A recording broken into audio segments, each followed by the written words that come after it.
আপনারা জানেন না, না আমাদের এটা বলে লাভ নাই এখানে কোনো হাজার হাজার কোটি টাকা লুটপাট করে লিয়া জায়গা ওটা দেখার না চোখ দিয়া ওই কি কই থেকে আনছেন এটা কই থেকে প্রশ্ন দিব বিভিন্ন জনের লোক দিয়া যায় এখানে যে না আমি কোনো বিক্রেতা না। আমি দেখি প্রতিদিন একই অবস্থা, একটা প্যাকেট ছেলে নিলে দেখা যায় এই অবস্থা, একটা প্যাকেট বিক্রি হয় 400 টাকা। এটা কোন ধরনের দেশ? 10 টাকার নোটে 1450 টাকা, কয় 10 টাকার নোটে 1500 টাকা। আমি কই এটা কোনো কথা? কয় 10 টাকার নোটে 1500 টাকা দিতে হবে, 500 টাকা বেশি দিতে হবে। একটা প্যাকেট যেখানে 50 টাকা 100 টাকা আমার 400 টাকা চায় বসে, কই থেকে আসে এটা টাকা?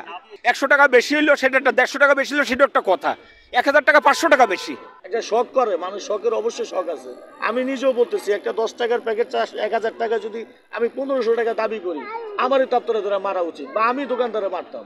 এই বছর আসলে ভাই আমাদের কোনো বেচা কিনা হবে না, কারণ ব্যাংক, দ্বিতীয়ত প্রথম প্রশ্নটা হয়েছে ব্যাংক নতুন নোট ছাড়বে না, যার জন্য আমাদের নোটের কোনো ক্রাইসিস, আমরা নোটও পাইতেছি না, কাস্টমারকেও দিতে পারতেছি না। আর এখন হয়তো আপনাদের প্রশ্ন করবেন যে ভাই ব্যাংক দেয়নি আপনারা এগুলো কোথায় পাইছেন? এগুলো আমাদের যে আগের সংগ্রহগুলো ছিল ওগুলা দ্বারা আমরা চলতেছি। ব্যাংক কিন্তু টোটালি একদম নিষিদ্ধ, কোনো নোট ছাড়তেছে না।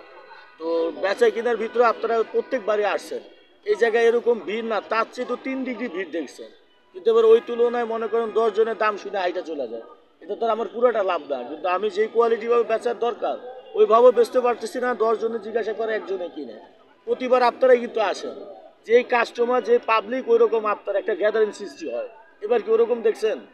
ওরকম মানে সিস্টেম দেখছেন? ওরকম নাই। এখন আমরা নোটও পাইতেছি না, বেচতেও পারতেছি না, আমরা জাস্ট কোনো প্রকারে মনে করেন পেটে ভাতে চলতেছি।